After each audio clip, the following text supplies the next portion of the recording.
Ladies and gentlemen, and we are here. Sorry for the delay. Now we're going to start our sessions. The question is, blockchain is the real estate investor's new frontiers. Join us. We are exploring the impact of digital transaction, the crypto real estate wave, and the concept of real estate in Metaverse. Leader our discussions as the esteemed moderator, Panis Pieri, a distinguished journalist, podcaster, and growth hacker. Panis, we are eager to hear your insight. Thank you. Welcome all. Many thanks to the organizers for the invitation. But let's get to it. We have also the timer here. Let's start from the lady of the house, Christiana Aristidou. You have 2 minutes to tell us about you and introduce yourself. Take your mic. Artur, you can take yours. Hi, hello everyone. My name is Christiana Aristidou. I'm actually a tech lawyer for the last 26 years. So I'm practicing technology law for the last 26 years, which is of course very related to business, directly related to business. I'm the president of the technology committee of the Cyprus Bar Association, also the head of delegation to ISO, which is the International Standardization Organization, TC 307, which is for blockchains, and the ambassador in Cyprus for the European Legal Tech Association. So this is it from me. So enjoy the session because we're gonna share with you some really awesome stuff here. So it's good if you pay attention in here because I'm sure you will using it. Blockchain soon. Thank you, Christiana. Keep them. It's yours. Alexis Nicolaou. And then Thank you, Panis. Thank you, everyone. Alexis Nicolaou, my name. I had Grand Thornton Cyprus's Distributed Ledger Technologies business unit. In Cyprus, we're I would say, the only firm, professional services firm that has a business unit that is dedicated to distributed ledger technologies. Most of you probably know it as blockchain, or some may even confuse it with Bitcoin still. I've been following on from the previous panel. I had to check online, but I do make it into Generation X. I've been lucky enough in my career to witness 3 significant technology changes. First of all, when I came back to Cyprus, I was working in the city in London for 9 years. For 15 years, I was in a media group. I was actually heading one of the local media groups. I was lucky enough to see the transition of advertising from the paper, from the print advertising to online advertising, having launched Cyprus's first online portal, Sigma Live. Then I was again lucky enough, as part of my escapades in electronic money, we set up one of Cyprus's first EMIs to see the transition from banking, the way we knew it, the queuing up in the bank, the depositing of checks, the depositing of cash, into electronic money. And now I'm lucky enough to be part of this new revolution, this new technological revolution called blockchain, and all the opportunities that will come from applications that will be developed on top of this technology. Thank you. Cool, thanks, Alexis. Last but not least, Artur Zavada from Hope for Crypto. Artur, tell us more about you in 2 minutes. Thank you, sir. Hello, everybody. My name is Artur. I do represent today a company that is called Home for Crypto. And to be honest, I'm not that experienced as my colleagues, but what I know, and I want to tell you how to make your real estate business works better, to get more money, and to get more profit overall, working with your future partner, Home for Crypto. Yep, I will tell you a bit later how it works. Cool. Okay, we have experience. We have new young entrepreneurs like Artur. You have a journalist here, a blogger. Let's dive into our subject for today, blockchain and real estate. Alexis, okay, with technologies, with the disruptive technologies like blockchain, you have benefits, you have challenges. How do you see this technology? What are some of the benefits and challenges for the real estate, and how they can use blockchain to solve these challenges or reap the benefits? Yeah. First of all, we refer to blockchain assuming that everybody in the room knows what blockchain is, which is probably not the case. Can I see hands up, please? Just who knows what blockchain is? Please. Okay, it's much better than usual. Definitely. Pleasure to be here. Blockchain is exactly what it says it is. It's a chain of blocks. Basically, in each block, there's information that is being stored. It could be a financial transaction. It could be, for example, a transaction of a crypto, the first application set up on blockchain. It could be a document. It can be any kind of information that is stored into a block. Each block has a certain capacity. And the chain of blocks is being built by including a hash, a fingerprint of the previous block into the one that follows, building the chain of blocks. And every few minutes, a new block is being created. This is actually stored on a number of what we call databases that are scattered around the globe. So the mechanics and how the blockchain works, it makes it one of the most secure way of storing any kind of information.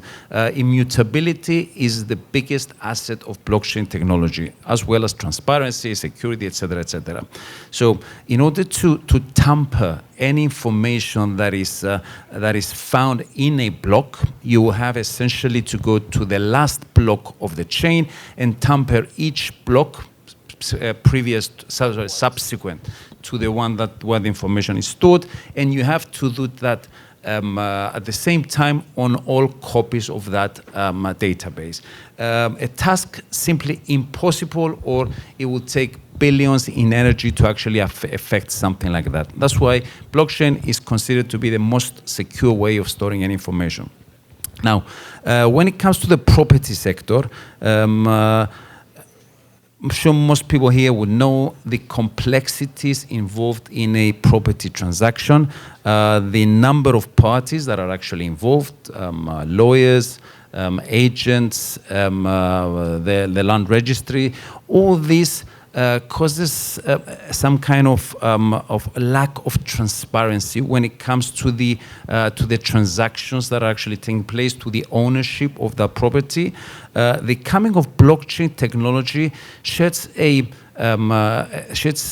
some light and makes it much easier due to its transparent nature and trust to actually be able to view details that are actually based on the blockchain, should the real estate transaction be registered, of course, on the chain, and increases the level of confidence on the information that you're actually looking at.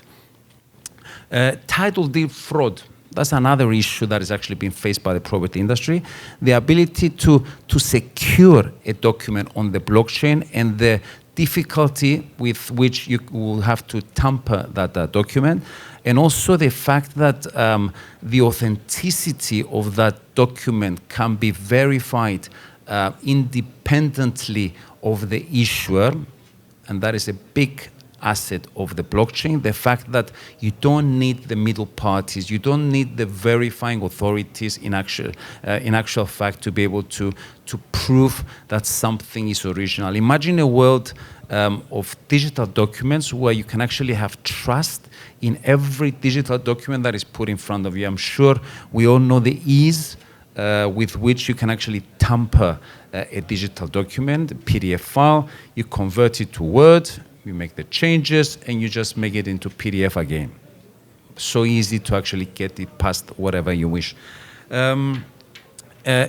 Again, the involvement of middle parties, of third parties, increases the inefficiency, increases the paperwork, increases the actual timing in order to get a transaction through.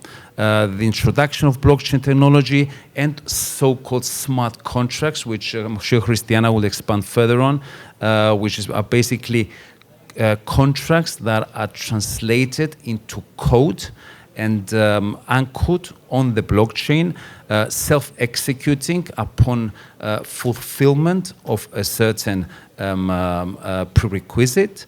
That all makes blockchain a lot more efficient in executing any property transactions.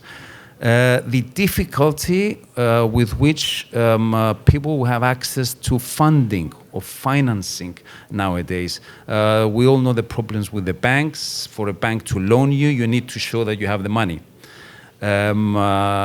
The ease of fractionalizing, tokenizing. I'm sure for those of you that were here in the previous panel, there was brief mention of tokenization. So the ability to break that asset down into smaller units and be able to access smaller investors, that definitely increases the level of liquidity into the property sector. The ease of access to investors, buyers or sellers from overseas. Selling a property overseas involves a number of complications, whether it's currency conversions or the local laws. All of that can be bypassed through the use of blockchain technology. Thank you, Alexis, and we'll come back to some of this later.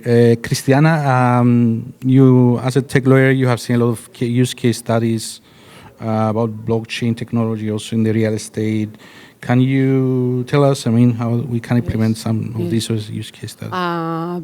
Before I reply to your question, Panis, although basic knowledge in blockchains is assumed to the audience, I want to share a bit of easy information for them to understand what we are talking about here. So everyone may have heard about Bitcoin. So that was in 2008. That was an invention that is called a cryptocurrency. But during the evolution all these years, we are moved from the cryptocurrencies to crypto assets. And that is the difference. Cryptocurrency is a subcategory of crypto assets. Therefore, imagine that because of this evolution, and I'm sharing this with you because I'm an approved trainer, and I use simple words just to make you understand, because I want everybody to understand. So when you leave this room, then you know, and you haven't participated in a session from which you haven't got any value. So I've trained the central bank. I have trained SciSec. I have trained authorities and regulators and forex companies and EMIs and many incumbents and other companies, not only Cyprus but also abroad. That is why I'm sharing with you. It's important for you to know the difference between cryptocurrencies and crypto assets. Therefore, the difference between a real estate agency, for example, dealing with cryptocurrencies that is getting paid for what they sell in cryptocurrencies, and the use of crypto assets in real estate. So that is a different thing. So one use case is to leverage blockchain, and believe me, you don't have to know what it is. Because let me ask you this question. What is internet? Do you know? Oh God, not even one hand. You don't know, but you use it. What is email? What is email? Do you know how is email created? So you do. So you see, then you use it because it gives you value. So this is what you will understand in the very near future, that blockchain gives you value, so you don't need to know about it. Just accept that this is a kind of unhackable technology that can be used, and mainly it will be used for tokenization. What is tokenization? Forget about cryptocurrencies. Imagine that within that Bitcoin, which now it's not a Bitcoin, it's some other kind of token, we can code anything, not just value, like we get the Bitcoin, like it has like $25,000 value today. So that it's got value. Cryptocurrencies got value inside them, let's say, just to be not talking legalese, but simple words. Crypto assets are not cryptocurrencies. We actually don't store only value in them. They have some other functions. So in those kind of tokens, which come under the category of crypto assets, we get tokens coded. We code them through smart contracts. And what do we code in them? Anything. Anything. From like shares, to bonds, to debt loans, debt notes. We raise money through them. So inside that token that we coded, it's not only value in terms of cryptocurrency. That is a crypto asset. So what do we do with the real estate? The most important use case for real estate is tokenization. We fractionalize a building, we fractionalize marinas, we fractionalize any asset that is a physical asset, that is a real estate asset. We fractionalize that into as many fractions as we like, and then we code these fractions into a token, and then we sell this token. Therefore, what do we see here? We see the access to this real estate industry, to these kind of investments of smaller investors. Because if I value that token, if that token is got inside the share, because, for example, the real estate, that specific real estate is on the company, is on one company. That company can fractionalize the building to thousands and millions of fractions, and then can code each fraction in a token on the blockchains, and then we sell these fractions. Therefore, you can raise money with that. Even if you don't have money, you can raise money to move on to your next project. How do you do that? Lots of case studies. So yes, so first of all, you can leverage blockchain as a database. You can do due diligence because of those that Alexis said is unhackable, is transparent, immutable, and all these properties. This, you can Google it, you can find out what it is. But regarding tokenization, which is the most important use case, which you guys in the real estate, you can use, and not only in the real estate, of course, we have other assets. We deal with other industries. The energy industry, we deal a lot now.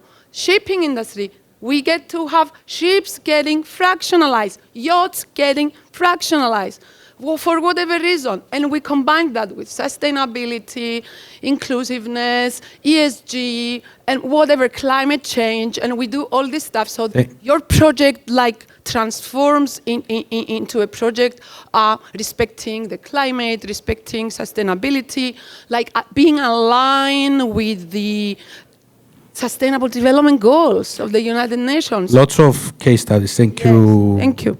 Christiana. But let's see, Artur is one of these case studies. You have created a platform where real estate can be bought and sold using cryptocurrencies. Tell us more about that, and how do you see the impact of these decentralized transactions on the industry? Thank you, sir. First of all, I will try to be a bit shorter than my colleagues, but at the same time, not less informative. So, first of all, yes, as you can see from my orange t-shirt, and as you just heard, we have invented a platform that can help any real estate business, both at the same time, to accept crypto as a payment method for any property and get it in fiat money. In this case, this is euro. In any other country, it could be their national currency as well. How actually does it work, and what comprehensive benefits we offer to our partners?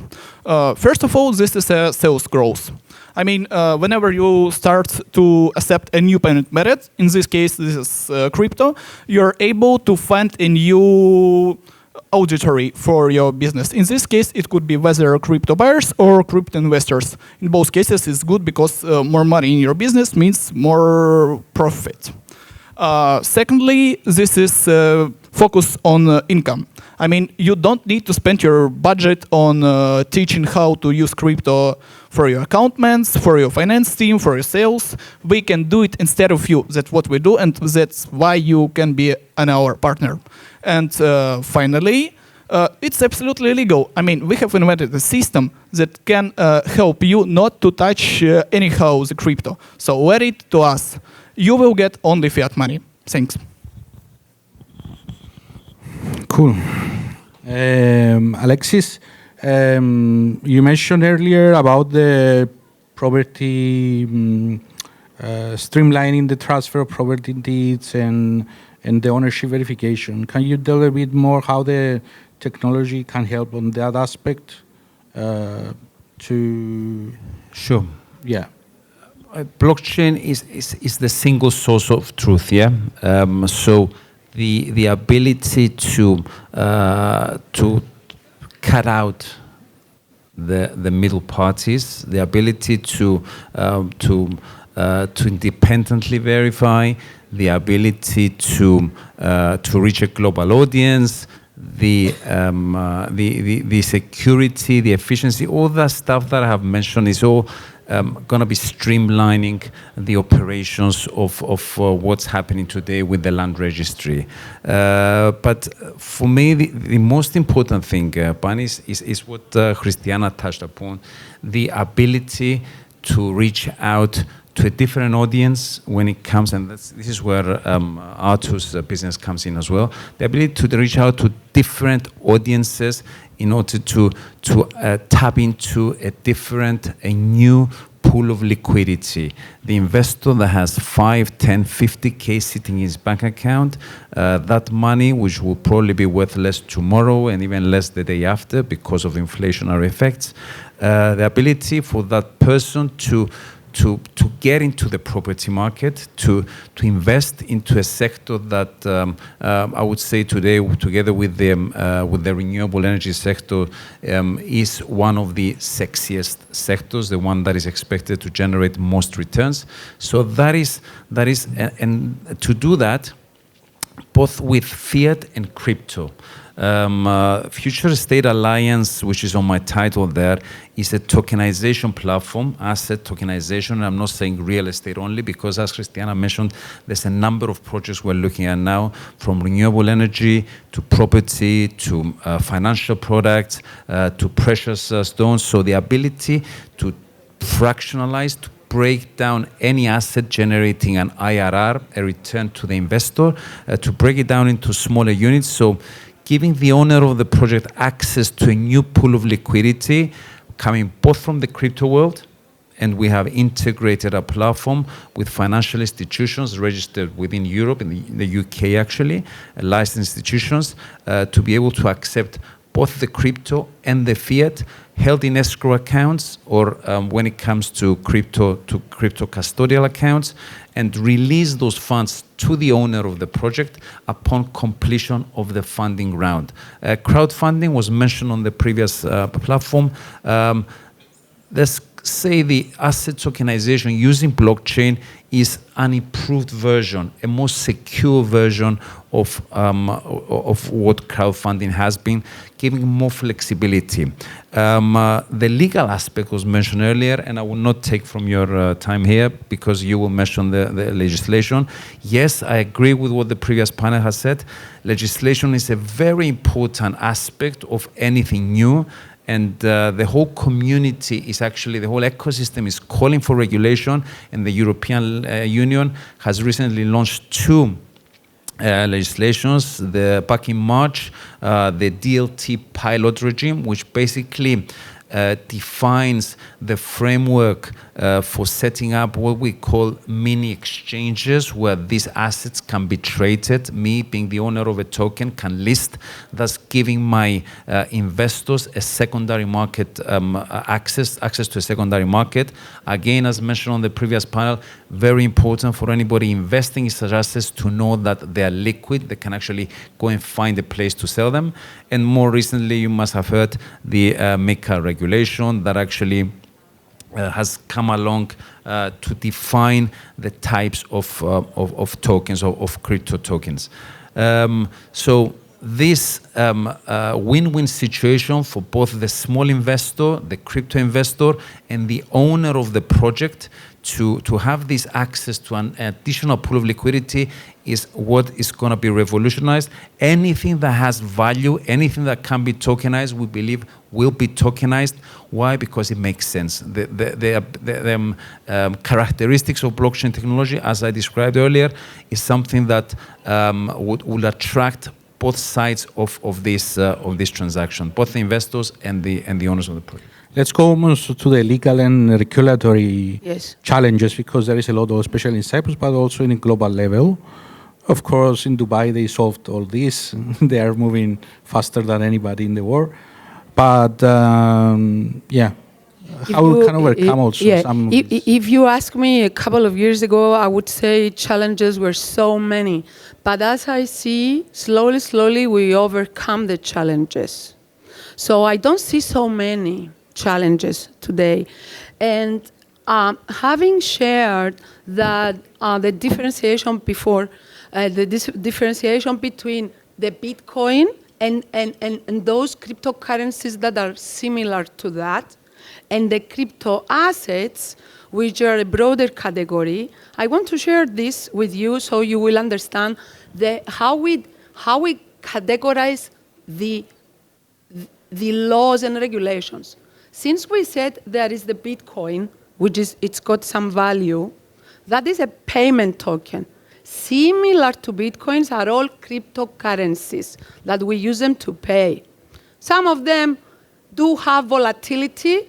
Some others, the stable coins, do not have volatility because they are pegged to or backed by some basket of assets, some official fiat currency. These are cryptocurrencies.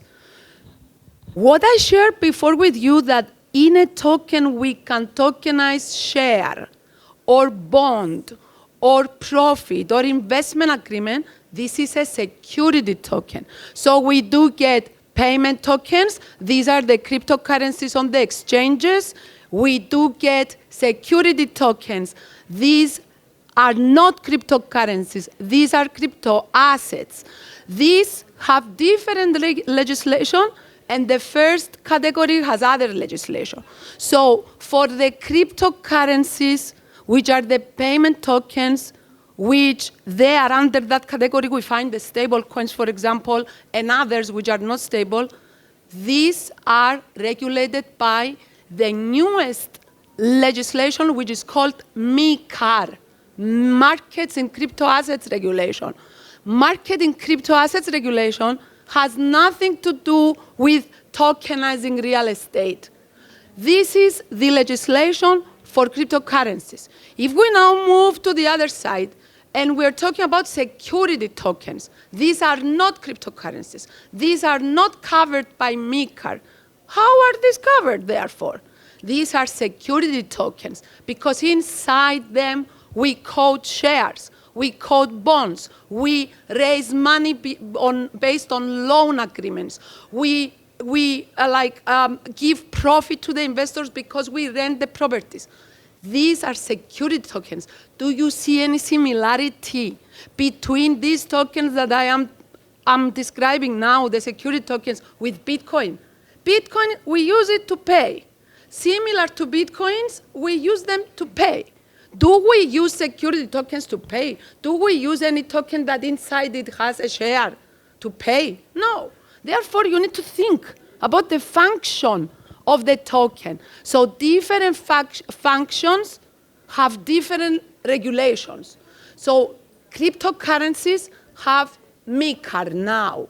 But security tokens, we fractionalize a building, and we decide, how I'm going to fractionalize this building into 1,000 pieces, 5,000 pieces, 10,000 pieces, 1 million pieces. How much should be each piece? That is based on its valuation. Do you have a law about this? Huh? Currently in Europe, do you have a law about this? We do regulation? have the laws with in respect to securities. These are securities, because if I fractionalize my building and I'm a real estate agent, I will set up a website, I will promote this to the public. Therefore, I will tell them, come on, public, come and buy my token. So therefore, this is an offer to the public. I'm not like allowed to do that if I don't follow the securities laws.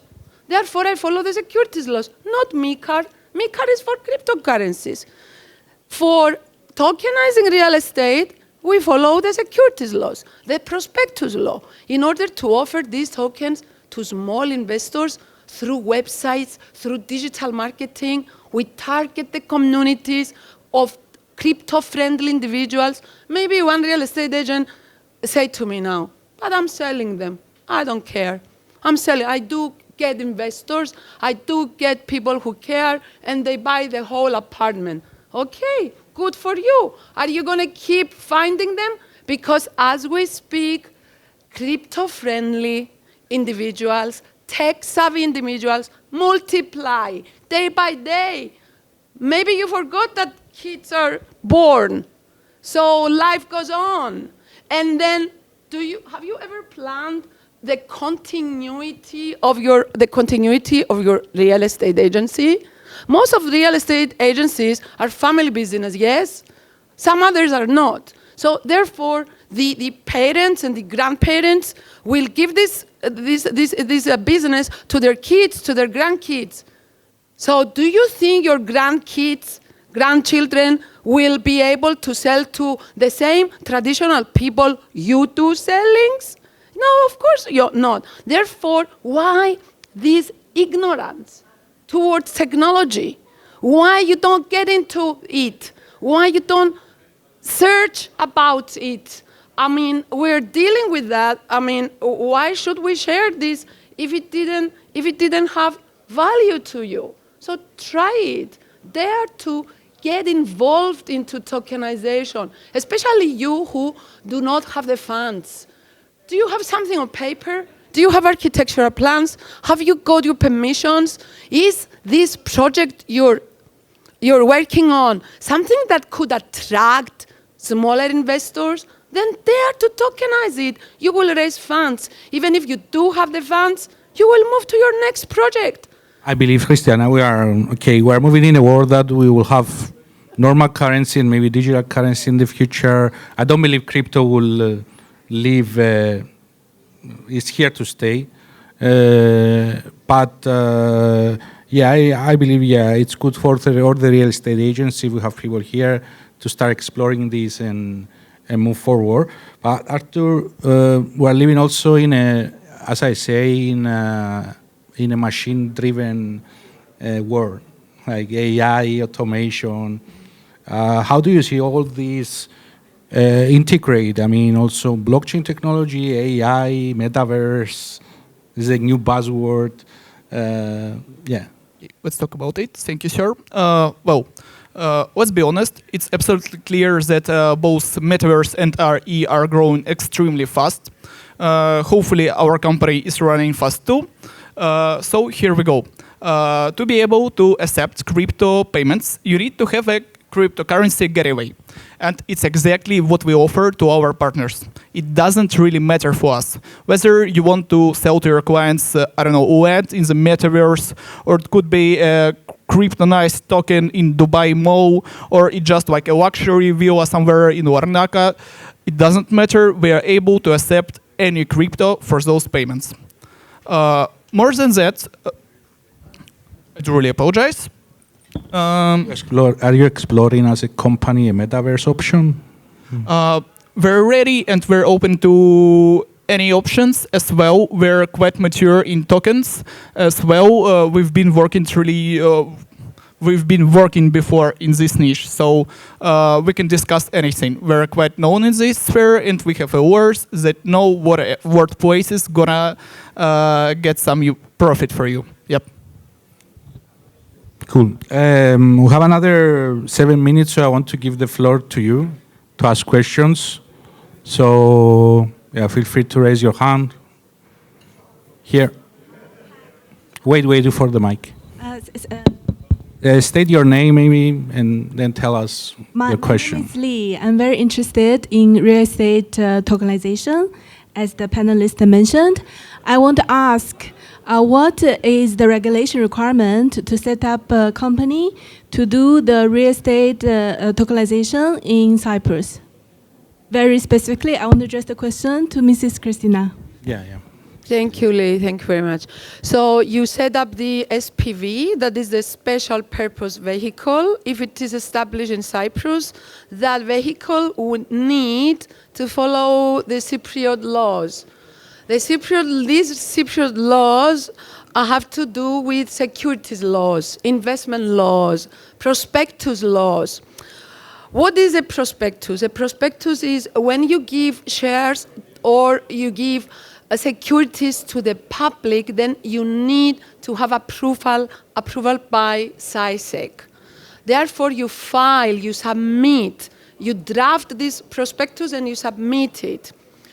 However, up to 5 million, if you want to raise up to 5 million within 12 months for your project, and you decide to tokenize the project, you will sell it just for 5 millions, up to 5 millions, within 1 year, within 12 months. You are exempted from filing a prospectus with SISEC, so you escape this requirement. So you don't have really to follow this specific requirement of prospectus. Therefore, what do? You decide what you want to fractionalize. Is it because you want to raise funds to erect the real estate? Is it already in the middle of its way, the project? Are you near to its end? Depends. It depends of the stage of the project. You decide how much you need. Do you need 1 million, 2 million, 3 million, 4 million, 5 million? You decide how much you need to raise, and then you tokenize the part or the whole, depending on the value of your real estate. You tokenize that part because you want to tell your investor, my investor, I want to raise this amount because if I raise this amount, I will do this and this and this. You need to protect your investor. Your investor needs to know what you're doing with her money. Therefore, that is why this is normally is regulated, and above 5 million, because it's a lot of money, you have to protect your investors by submitting a prospectus. But up to 5 million, you don't need to submit a prospectus, but you need some contracts. So you do need to reflect a solid, a good legal agreement and offering documents in the token. Therefore, you would need to go to a lawyer who understands technology, who knows technology, to draft these legal contracts for you, these offering documents. These documents will be coded in the token, and then you will sell this token to the investor. And where does this token goes? In his digital wallet. And then we all need lawyers in this life. Alexis wants to add something. Another obligation just because I want to do with the investors you're actually reaching out to. For you to open up your website where you advertise your project, you need to, and you open it up to investors from Greece, Israel, you name it, whatever. Then you go to the local authority, the local SISEC, the securities authority of the country, and file certain papers to do with asking for permission to reach out to investors from that territory, opening up your website for investors. So the questions are two. Where do you want to set your SPV, your special purpose vehicle? And then where do you want to sell? Do you want to sell in the UK? Do you want to sell in France? Do you want to sell in Israel? Do you want to sell in Dubai? Then we just liaise with the regulator each time in order to get the necessary approvals so that you open your websites in that specific jurisdiction to raise money from that specific part of the world. So is this clear? Okay. Sorry. Alexis, Christiana will be here because I want to take another question. We have another question, and you can, when we finish in 2 minutes, you can discuss further all this. Hello, Volandia Klaus. I'm quite new to this blockchain sector, so apologies in advance if it's a basic question. But if you are advertising your tokens and tokenization and fractionalization, as you're saying, do you need to link this with specific returns as you do with a conventional cash investment? So you say to your investors, if you invest and buy this token, you will receive 8%, 5% yield, or does it not work like that precisely? Can I take that? Yeah, very quick. We have only Again, it's a case of what the offering of the project owner is. The project owner will put out a certain return to the investor, will propose a certain return, an IRR on a project. It could be, if it's a financial product, it could be an interest. So, and accordingly, the return for the investor will be taxed accordingly. So what the steps are is basically first the legal aspect, that you've got to set up the SPV properly and do the offering properly. You've got to have, and that's where we come in as Grant Thornton, and evaluate the proposition of the party. So we basically put our stamp of approval. Yes, we've reviewed the proposal, and this is based on sound assumptions, all the licenses that are there, etc. You've set it up technically, and then you got to market it. But yes, you're absolutely right. You need to have a proposal to the investors and say, and this is all reflected in the smart contract that is being built into that token. All the details are actually in that smart contract within the token that you offer. So it's just like a cash investment, but it's like any kind of investment. There's a return. You invest and you return. It can be dividends. It can be interest, depending on the proposition, on the offer. Okay. And it wouldn't be Uh, attractive otherwise. Thank you. Panis, there was a question there. We're out of time. Let's take the last one. One question. If you're quick. Yeah. Something, or you just get the benefits when you get the token? Because I didn't understand how you own the asset. Like, I invest in the token, I give you $1 million. What do I have? Thank you. As I said before, this is a legal arrangement, and it depends on the legal arrangement. Inside the token, there's an agreement. What kind of agreement do you want to make? Who holds the asset? You hold the asset. You hold the token in your wallet. Do I have a title deed? No. The asset remains within the SPV. So who's the shareholder of the SPV? The shareholder, the entity that actually launches the project. It could be it could be the developer, for example, that owns the project. But through the private agreement between you and him, he transfers ownership of that asset to yourself. Okay, and I'll go back a bit. You said like it's unhackable and it's the most secure. I totally disagree, by the way, but I mean in the way that how do you do a smart contract, okay, and then you come back to me and you say what do I own? It's totally hackable, the smart contract. You can lose your 24 figures, numbers, letters, whatever. No, wait. How does it work? I'm trying to understand. No. Okay, and let's wrap it up with this. Actually, the coding has very good encryption. It is almost unhackable, but the wallets and all the other applications around all this, it's easy to hack. It's easy to forget your crypto, etc., etc. Excuse me. Let me finish. I mean, and even the hardcore technology is not so. It has very good encryption. We're waiting for quantum maybe encryption to come, and then maybe we can say that all these are hackable. Excuse me, just quick because we need to finish. Him if he has his money in the pillow on his bed. Nothing is hackable.